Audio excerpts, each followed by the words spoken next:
are things that are covered in the blue and gold pages. So take a little bit of time, get started, and review those because they will definitely get you off on the right foot. We know it's a pretty massive document to work through, so the sections we recommend you looking at now are the Before You Arrive chapter and the Registration chapter. And then certainly as you get closer and closer to coming to Emory, take a look at the Academics chapter, the Thriving at Emory kind of practicing community chapter, and then the Atlanta bucket list that is at the end of the blue and gold pages. Yeah, I've already printed my Atlanta bucket list out, so I'm ready for fall 2017. Definitely. So the next tool is the Canvas Emory, Canvas is just Emory's learning management system. And so one of the things that we put on there right now are Emory Essentials. We know actually a lot of you have started completing these, and this is really great because it'll help prepare you for registration and advising that's coming up in July. But if you haven't gone there, go to canvas.emory.edu. The course that you'll see there is the Summer Orientation 2017 course. And then one of the things about Canvas is you'll actually use it in your classes, and so this is a really great way to start getting familiar with the system and start doing some activities in there because you're going to be using it a lot once you actually get here on campus. And a note about your Emory Essentials. I know there have been a few questions what if I get a wrong answer, or what if I accidentally skip something? Canvas is pretty good about telling you the right answer, so if you get something wrong, we're not grading you. This doesn't go into any final grade, but it does really get you knowing what either you misread or you need to go back and review again so that you're really prepared for this fall. Definitely. The next tool that'll be really important for you, especially as you begin to schedule your appointments with your pre-registration guide, is our scheduling tool called Assist. It's ASST, but we pronounce it Assist. You're going to get really detailed directions in 2 weeks, I think on June 27th, Tuesday the 27th, about how you're going to schedule your pre-registration guide meeting this summer. So there have been a lot of questions already about whether or not you can speak to somebody, about building your schedule, or what classes you should take. The answer to both is yes, you will be able to talk to somebody. They will be able to help you out through that, and you're going to be able to schedule appointments between July 10th and August 4th. Assist is going to be around throughout your next few years here at Emory. You'll also be able to sign up for additional advising appointments in the year, tutoring, pre-health advising, lots of different things. So it's good to log in and just get the lay of the land of Assist as well. Definitely. So we're coming up on my favorite tool. It's the orientation website. So it is really kind of your go-to resource for all things related to orientation. And for you all to know, orientation is a process here at Emory, right? And so we have resources for you during the summer before you arrive and also once you're here on campus, and we want you to continue using it. In July, we'll post the orientation schedules there. If you go to where it says first year students in the tab, there's actually a list of links on the right-hand side that'll take you to Canvas, to Opus, to all the other things that you need. And so if you don't want to remember all those things, if you can't remember all those things, definitely remember to go to the orientation website and you'll have everything you need there. Awesome. Another website that's really useful is the College Catalog. So the College Catalog is where all of the college's rules and regulations and policies live. It's also a really great place to read up on all of the academic departments, major and minor requirements. So it's kind of one-stop shop for everything that the college is about. This is really good if you're looking at different departments or you wonder, what is anthropology? What is linguistics? There are a lot of things that you might not have ever been exposed to before. So a great place to start so you can read a little bit about the departments and the offerings. It's also a good place to start learning about major and minor requirements, even though you're a long way away from having to make any decisions. Things live there and they will be there for you as a reference. So I wish I could get a show of hands right now, but I want to know how many of you all are interested in the classes you're going to take in the fall. And mostly that's all of you all, because we've been reading your comments in the Facebook group. And so the course atlas is really your go-to resources for the courses that you're going to be able to take in the fall. And so it's a really handy document. Up on the top of the site, you'll see where it says Fall 2017, and that's where you should be looking for classes for this upcoming semester. You can search by department. So if you know you want to take classes in anthropology or African American studies, you can certainly do that and see what classes are available for you, especially to take as a first-year student, by subject and then by general education requirement. And so we'll get a little bit to GERs a little bit later on, but these are the things that you have to fulfill in order to graduate from Emory. And so they're actually tagged that way in the course atlas to be helpful for you. Yeah. And if you haven't started looking for courses yet and just scratching things down on a piece of paper, it's not too early to start looking. On July 3rd, you'll actually get to be able to put some of those courses in your shopping cart. And so right now it's just exploring, becoming familiar with the tools. There's nothing you can do yet, so nobody's behind. You're not late. You haven't missed anything. If anything, if you're listening to us tonight or if you've been tuning in and asking questions, you're early. So good job. Definitely. So we're going to go through some vocabulary, some speaking Emory. Again, we're not going to go as in-depth as we have gone in previous sessions. Definitely feel free to reach out to look at those, but also look in the blue and gold pages. There's a whole page that says speaking Emory, and it goes through all of these as well. It's your cheat sheet, your vocab cheat sheet. Definitely. All right, so the first one that we're going to talk about are the general education requirements, or the GERs. And these are really important because you're going to need to complete the GERs before you graduate. And I'll say that again. You have all 4 years or until you graduate to fulfill your GERs. It is not something that you have to do in the first year. What's really cool about Emory's general education requirement system is that you have lots of choices within each category. So while some schools might have a core curriculum where every first year student's taking the same class, that just doesn't happen at Emory. One of the questions kind of came up, what are some typical first year classes? And that's a really hard question for us to answer because everybody's going to have kind of a different interest and even still fulfill the same GERs, which is pretty cool. So general education requirements, what you should be doing now is just learning about the different categories and how many of each you'll need to graduate. And as you start looking for classes in the course atlas, you'll be able to see what they get tagged as, is what we call it. So the 3-letter code that tells you if it's a humanities, arts, and performance, or a science, nature, and technology. Definitely. So the next thing that we have for you are placement exams and prereqs. We know you also have some questions about these, and we'll definitely answer them after we kind of get through some of these vocabulary terms. So a placement exam is an assessment to determine which level of course you should start. So these are most commonly seen in our foreign language courses. If you're thinking about taking Spanish or German or whatever it might be interesting to you, there may be a placement exam that's associated with that. And that information can also be found in the registration chapter of the blue and gold pages. Yeah, a prerequisite's a little bit different. That means that before you take a class, let's say Econ 112, you have to take another course first, Econ 101. And so in the course atlas, under the descriptions, it will tell you if there is a prerequisite course. Sometimes there's even a co-requisite, meaning you have to take something else at the same time. But if you get an error in Opus that says, nope, you're not allowed to take this yet, it typically means that there was a prerequisite you had to complete first. So placement exams and prerequisites, important to pay attention to, but they're a little bit different. And then the last thing we have is the ECP, which is the Emory Chemistry Prep. So it's neither a placement exam nor a prereq course. It is, however, a requirement to complete if you're going to take Chem 150 in the fall. So it's an online prep tool that helps you kind of review and learn the concepts and the skills that you need to start Chem 150. Yeah, and we've already gotten a lot of questions about the Emory Chemistry Prep. So it's not an exam, but it will count towards 3% of the grade. And a student emailed me the other day asking if they'd be allowed to re-answer questions if they didn't make 100%. The answer is yes. It's actually a really cool tool that won't let you advance to the next questions or the next level until you've mastered the material. So it is priming you to get to 100%. Unfortunately, we don't know how long it's going to take for every student because it just depends on what you know and how quickly you get through the material. But if you're worried about it or if you're thinking about taking Chemistry 150 at all, go ahead and start that ECP now and get it knocked out so that you don't have to worry about it later. Great. Just a reminder, if you have any questions, definitely feel free to shoot those to us. Blaze, do you have any questions that have come through yet? We do have one about, we have a student who's interested in taking Spanish. However, the last time she took it was her sophomore year, Spanish 3. Do you recommend taking the placement test, and what are the positives for taking the placement test? Sure. So for a department like Spanish, a placement exam is actually required. So if you're interested in taking Spanish, then yes, you will have to take the Spanish placement exam. And then per that, they'll let you know if you're actually starting maybe at the very, very beginning 101, probably not if you've taken some high school Spanish, maybe at the second level at the 200, but they have designed it so that you're starting really at the right level. There's even time during that first week of class with languages, so if you're not in the right level, you'll talk to your instructor to make sure. That's a great point about the languages. For those of you who are really interested in studying language, maybe going abroad, maybe majoring in a language, we really do want you getting started in your languages in the first year.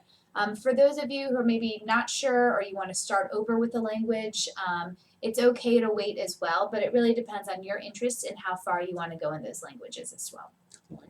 And one of the things that the faculty members of languages always talk about is the community that you build in those classrooms, because you really are delving into a single culture and a single language, and so that's really cool community that you can build in those areas. And Emory's language departments have been just so outstanding. They actually design little short vignettes or videos about why you should be interested in things like Tibetan, or Portuguese, or Hebrew and Arabic. And so click on those languages, those little videos in the blue and gold pages, because there might be something that you never considered taking, and it could totally open up your whole world. Sure. And maybe get to go to a new spot to study abroad. Which would be really awesome. Really awesome.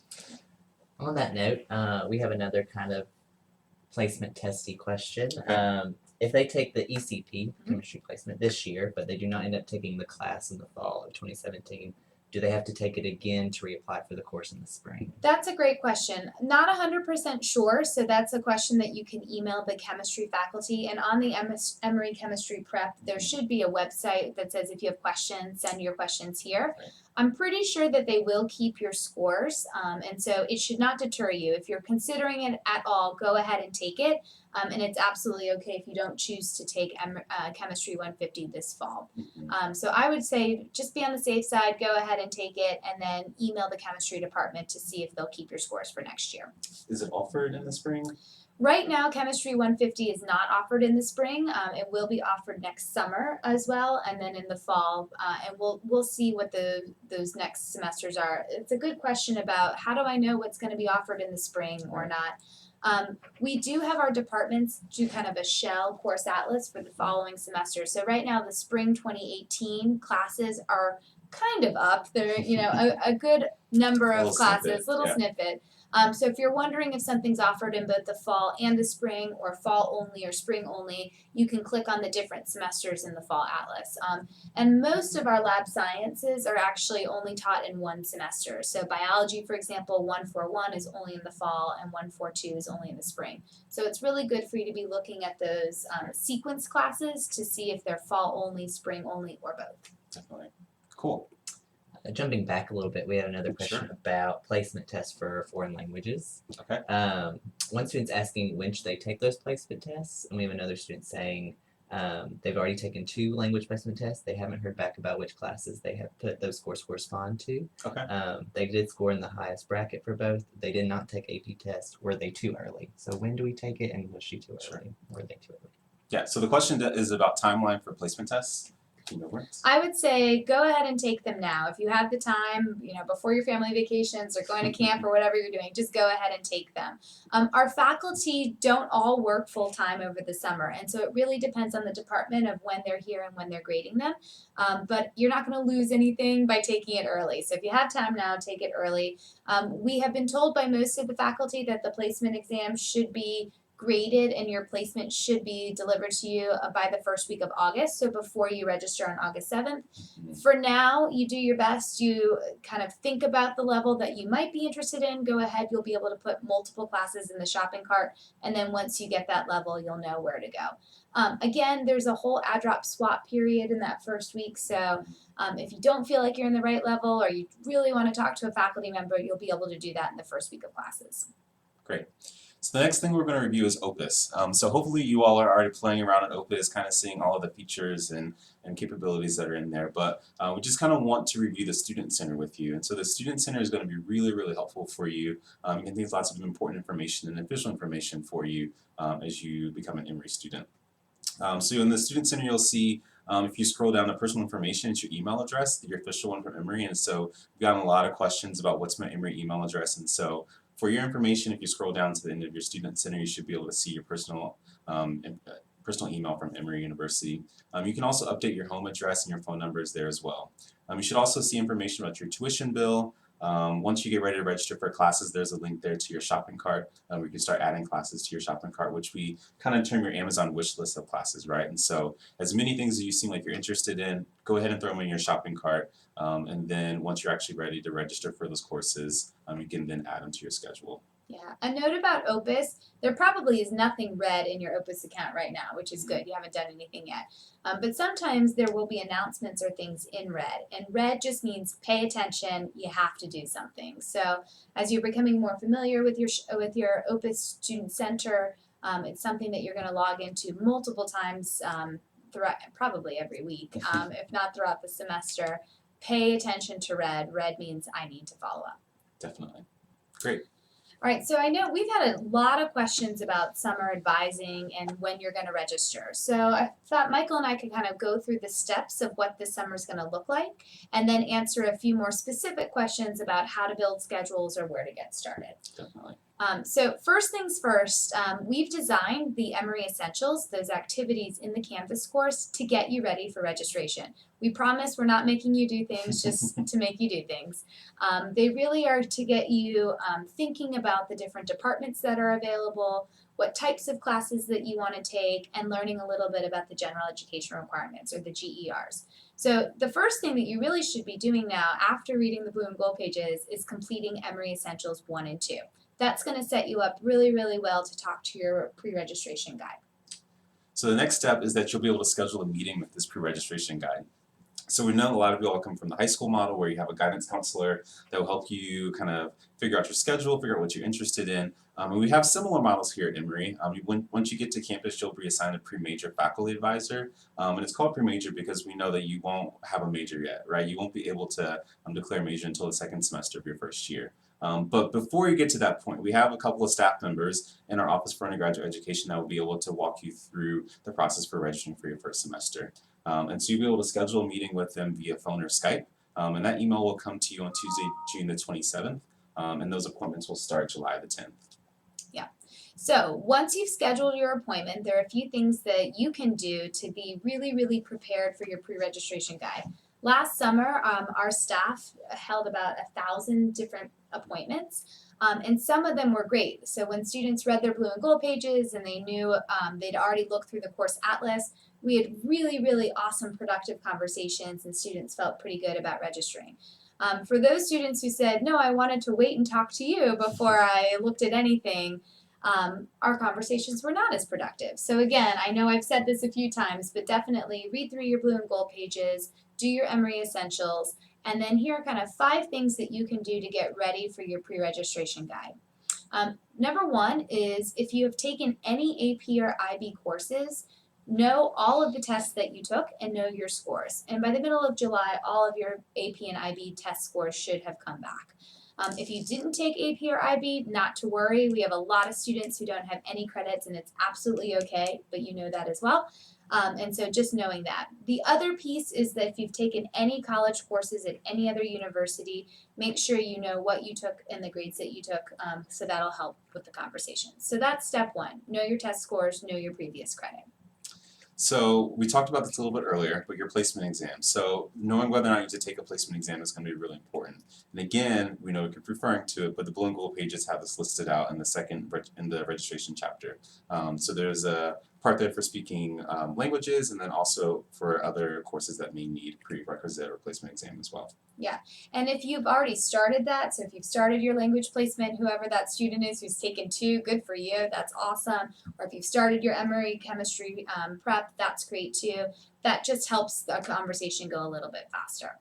So step 3 is that we want you starting to look through the course atlas and picking classes to put in your shopping cart. So this is kind of a 2-pronged system because you look easily for classes in the atlas, but you use Opus to put courses in your shopping cart, which is the Amazon wish list. So when I help students register, I actually like having both of them side by side. So I could do quick looks in the atlas and then look up the codes pretty fast in Opus as well. By the time you speak with your pre-registration guide, we hope that you have 5, 10, 15, 20 different classes in your shopping cart. There's no limit to what you can put in, but the more things that you're interested in or the more searching you've done ahead of time, then we can help you kind of pare it down and whittle it to something that's going to look like a good schedule. Definitely.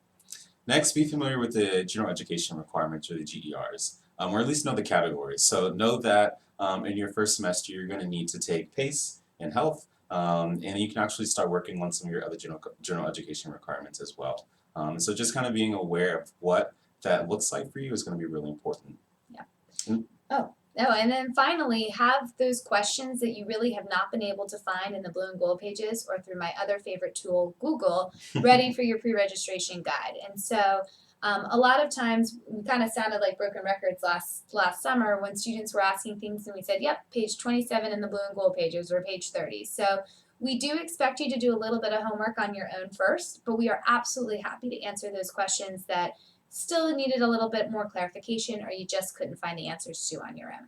So that's it. That's all you have to do to get ready for your pre-registration guide.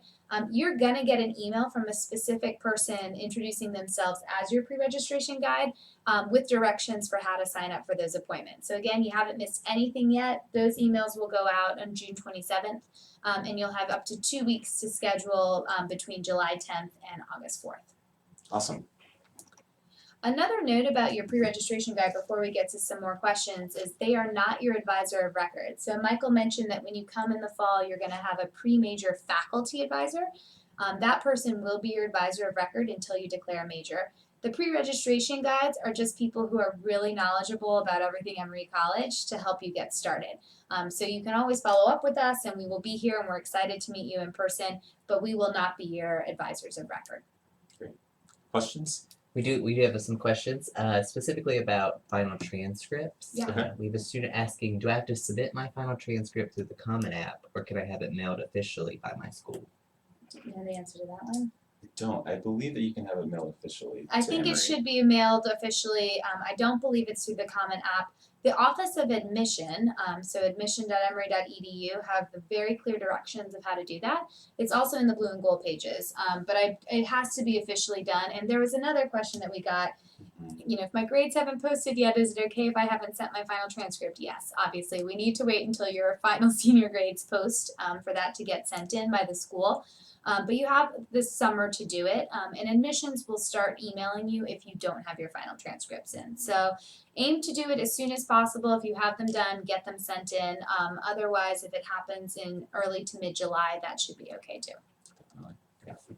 And that answered our other question about if the school is not finished by July 1st. Yes, Is if that your okay? school is not finished by July 1st, you will not be penalized for not sending in your transcript. Again, it needs to be your final transcript, which means you have to finish high school. But thank you for looking at the checklist. We Yes. appreciate it. That's good. So we know there have been some questions too about like what a first year schedule looks like, what's a good balance, where do I start? So we'll kind of walk through that a little bit as well. This is different than other schools because Emory's classes have different credits per class. So some courses will be 1 credit, like health and PACE. Others might be 3 credits, and some might even be up to 5 if it's an intro language. And that really depends on what we call contact hours, or how many hours you're in the classroom. So the goal is that you're going to take between 15 and 17 academic credits in this first semester, plus health and PACE. And that pretty much equates to 4 to 5 academic courses. And then health and PACE, we're not counting those in that 4 to 5. First year requirements, there aren't a whole lot of them. One is that you will take a first year seminar, and that will either be in the fall or the spring. About 60% of our students take them in the fall, but that means 40% have to wait and take it in the spring. That's okay. You have to complete a first year writing requirement, and that again is in the fall or the spring. Many of you are going to have first year writing credit with your AP, IB, or other college credits, but about 60% of students still take their first year writing here at Emory. And then you will get to take PACE and take health. So those are the 4 first year requirements, and you can kind of factor that into your planning for the fall schedule. The next thing we say is probably know your AP and IB scores to see what you already have GER credits for. And after that, it's building balance. And so a key to it is maybe picking something that you know you really want to study, an intro class in that area, and then rounding it out. So taking, 5 math classes if you want to be a math major might sound good, but that's a little bit all eggs in one basket. lot, yeah. So balancing it out a little bit. If you're interested in the sciences, you're going to take 1 or 2 lab sciences in the fall. If you're interested in a language, you definitely want to start with your language. If you are totally undecided, my best advice is to kind of pick around the board of the general education requirements, right? Pick one humanities, one social science, one math, one. You can't go wrong because you're getting credits and you're fulfilling your GERs too. Definitely. Cool. Speaking of some GERs and Yeah. kind of especially the first year requirements, we have a question about, is there a common health class that all students will take, and is Health 100 the only option? Yes and yes. The Yes. common class, the question was, is there a common health class that everybody takes? Yeah, all first year students take Health 100 for 1 credit in the fall semester, so that's a non-negotiable. The fun thing about Emory is that you still have to take 2 additional PEs, and there are a lot of flexibility with that, and you have all 4 years to do it. But for Health 100, that first year requirement, everybody takes it in the fall. We have a semi-registration unrelated question, Okay. but we have a student wondering if there is still time to sign up for the STEM Pathways program. Yeah, so for STEM Pathways, if you got an invitation to STEM Pathways and you have not signed up yet, respond to the email in which you got the invitation and we can follow up with you directly about that. Great. Yeah. So one of the questions, so we're going to start looking at some of the Facebook questions that we got, and definitely feel free to continue submitting questions. But will we know what classes are going to be transferred to Emory from our dual enrollment courses or AP courses before we start registering for classes? Some of that is in your hands, right? And making sure that you're submitting those scores and those transcripts to Emory. So sending to admission.processing@emory.edu to go ahead and send those transcripts in just so we can start getting that stuff loaded into Opus. So once you're actually meeting with your pre-registration guide, you can take a look at that and to begin assessing your schedule. Yeah, as far as whether or not an AP class will count, the Blue and Gold Pages has a really awesome chart with both AP and the IB scores. So you can just look up the test that you took, and if you have the right score, it tells you what class it'll come in. Those are pretty easy. For dual enrollment, it's a little bit different. First rule is that if it counted for high school graduation, it will not count or double count for Emory. So the only dual enrollment classes that you're going to be able to get credit for are those that went above and beyond your high school requirements. It'll be really important that you submit those transcripts to the Emory Office of Admission just like you would send the AP or IB scores. And admission is looking at them one by one to determine what credits. So the earlier you get them in, the better. They are working around the clock to get things posted. And ideally, they will be posted before you register, but it's kind of first come, first serve. So again, early bird gets the worm. Go ahead and get those submitted. Definitely. Next question is it possible to do pre-med and pre-business track without any AP credit or IB credit? And the answer is yes, absolutely. And so being pre-professional, either business or health, this question was about medicine, but it could have been PA or dental or any of them, just means that you're going to be taking prerequisites to be able to apply to the business school here at Emory or to apply to a professional school after you graduate from Emory. So yeah, there's plenty of room in those schedules to do it. It will take some planning, but luckily we have special pre-health advisors you can meet with in your very first semester once you come to campus, and the same thing for pre-business.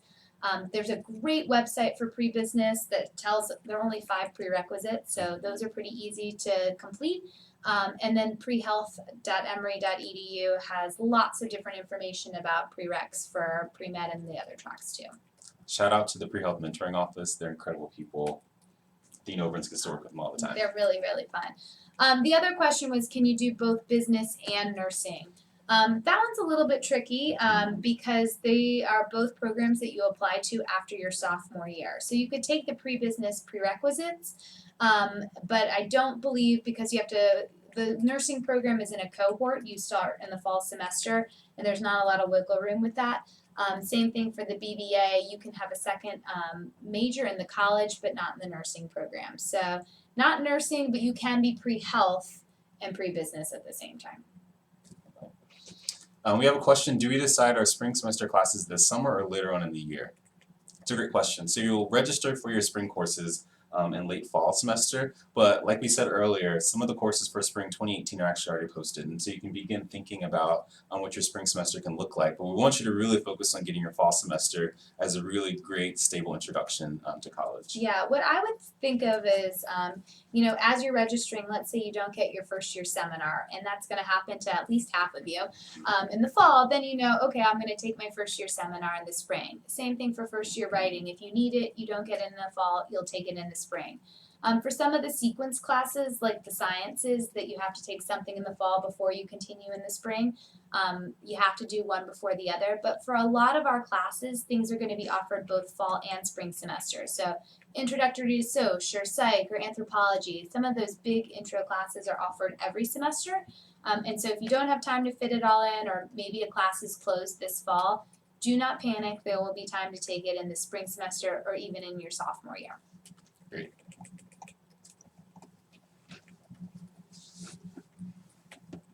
So here's a question about some of the classes that you should register for first. And the question is kind of in terms of the classes, what fills up? That's really hard to answer because with 1,400 of you, you have really diverse interests. And so I might think that everybody wanted to take intro psych. I wanted to take intro psych. Michael here was interested in business. Yeah. And so we would not have been competing for the same classes. That being said, first year students are registering after all of our upperclassmen have registered. And so some of the spaces are a little bit limited. A lot of our classes and departments have saved spots for first year students. And so our best advice is just to put a lot of different things in your shopping cart and have backups. So have backups to your backups, maybe by GER. So if you're looking at a social science, is an intro to psych and intro to soc and intro to anthropology. If you're interested in all three, would it be okay if you got one out of the three? That's probably a good way to approach it. Right. In terms of what fills up, you'll see once you register what's full and how many spaces there are. We do stagger your enrollment, so in August you'll only get to do about half of your schedule on day one and then the rest of your schedule on day two. And that's to give the system a little bit of time to see what's open and what's available. And then once you come to campus, the add-drop swap week, that first week of classes, is where the real fun happens because everybody is changing their schedules. So things that might have been closed can open up again. Different sections might open as well, and so there's a chance to continue to work on your schedule. And I think one consideration is that we know there's a lot of pressure on this first semester schedule, but you also have 3.5 more years to really kind of hone in on the class selection and the courses that you want to take. And so definitely be really thoughtful, but also be really open to the possibility that you may not get what you want, and that's also a really great learning aspect of maybe finding something completely brand new in the college environment. So make sure you consider that as you're building your class schedules as well. And what I like to say is sometimes people go, well, I already have that GER completed, or I don't need that, I've taken this. You still need credits. So at the end of the day, you're going to need to get up to 124 credits. And you have to take classes to do credit. So nothing is a waste, even if it's not something that fits exactly into your plan. Right. The question about what classes to take in the upcoming year, we've kind of been talking about this. There really are not a lot of rules around this. My advice is always to pick things that you're interested in. When you read those descriptions, you think, wow, that seems like something really cool. Whether or not it fulfills a general ed requirement is a great place to start if you're feeling lost. And there are only a few areas that you really want to get started in. Like if you know that you're going to major or minor in a particular area, then I would say definitely start in one of those introductory courses in that, Sure. At least to figure out if it's really what you think it is. Definitely. The only other ones are probably the science courses. So if you're thinking about majoring in a science or being on a pre-health track, starting with either biology, chemistry, or both is an option, and the languages. Other than that, you can't really go wrong in your first semester, and your pre-registration guide's definitely going to be there to help figure that out with you. So we have about 5 more minutes left for questions. Any that are coming through? We do. Great. We have a student that's asking just to clarify on the Blue and Gold page 22, so shout out for reading the Blue and Gold pages. If chemistry courses are also pre or co-requisites for environmental science, does that mean I would be required to take the ECP? Yeah, so if chemistry is a prerequisite for an environmental science, and that means that you have to take the chemistry 150 first, or as a co, then yes, you will have to take the ECP. I'm not really sure which classes are pre or co-recs, so you just have to look at it. But the ECP is only for Chem 150, and Chem 150 is the very beginning chemistry course. So in those cases, probably yeah. But in the prerequisites, it'll tell you which chemistry course is the prereq, and then you'll figure it out from there. We also have, since an AP US history score of a 4 or 5 is a history elective, will it fulfill one of the history GERs? Oh, that's a great question. So history APs is actually one of the few that do not come with any equivalent for a course, and so therefore it does not fulfill a GER. And so you notice that it said history elective, no GER in that blue and gold pages chart. Yeah. If it did have an equivalent, it would say, so for example, AP Biology comes for Biology 141 lecture only. AP Phys would count for the Phys 141 with lecture and lab. So it's pretty specific in that chart about what you'll get credit for. Don't fret, your credits don't go for nothing. You still need credits. And so even though it doesn't fulfill a GER, it's still earning you credits, which is always helpful. It's a great question. And thank you for reading the blue and gold pages. That looks like we also have a student asking what's the difference between a concentration versus a major. They're specifically asking what's the difference between environment and sustainability management concentration versus a major like environmental science. Oh, that is a good question. I don't know that I have the answer to that. A major has to be decided by the department, so it will tell you specific classes or a cluster of classes that you'll take in order to get the Bachelor of Arts or the Bachelor of Science degree. I believe then the concentration is kind of a track that you can take within that major. I know history has some of those that you can pick. So environmental science, I think, has one of those tracks that if you wanted to specialize a little bit more within that major, you can fulfill a concentration. I think that's what it means, but that's a really good question to ask the faculty when you come to campus in the fall. The official majors are in the college catalog, and Yeah. so that's also a great resource for you to, just if you want to double check what you can get a degree in, you can go to the college catalog. Yeah, majors are equated with your Bachelor of Arts or your Bachelor of Science, so which degree you're going to earn by the end of this. Definitely. Questions from Facebook or? The one that's from Facebook that we also are getting on our chat is we have a student asking, should they send all their AP scores even then they're sure if med schools will accept them? Absolutely, yes. The question is, should I send all of my AP scores even if med school won't accept them? Yes, yes, yes, yes, yes, yes, yes, yes, yes. Send all of your scores for anything that you've taken, AP, IB, previous college credit, dual enrollment, send it all. Even if it's more than the 24 hours that you're allowed to bring in, you can make some choices later throughout your whole first semester. The problem is if you don't have them sent in and it comes to spring and then you say, oh, now I want it, it's too late. So go ahead and set them all in. The question about what will count for med school or not is so far off. It's a good question to have now, but the free health advisors can help walk you through it and decide whether you want to keep AP credits or not. And you know, by the time you apply to medical school, which is 3, 4, 5 years from now, the rules might have changed also, but there will also be time for you to take other classes if needed. So in short, send all of your scores, get them posted now. Definitely. So if there are no more questions, we want to thank you all so much for your time and for joining us this evening. We'll hopefully this has been helpful for you all. It'll be posted once it's finished processing to YouTube Live. And then we'll have some sessions that are coming up in July with Residence Live. And as we get a little bit closer to registration, we'll be here for another live chat as well. Absolutely. So keep doing the good things that you're doing. Read those blue and gold pages. Do your Emory Essentials. Post your questions on Facebook. They've been really great. Gets us thinking too. So we appreciate it. And again, we're so excited to meet you in just a few weeks. Have a great night. See you all later.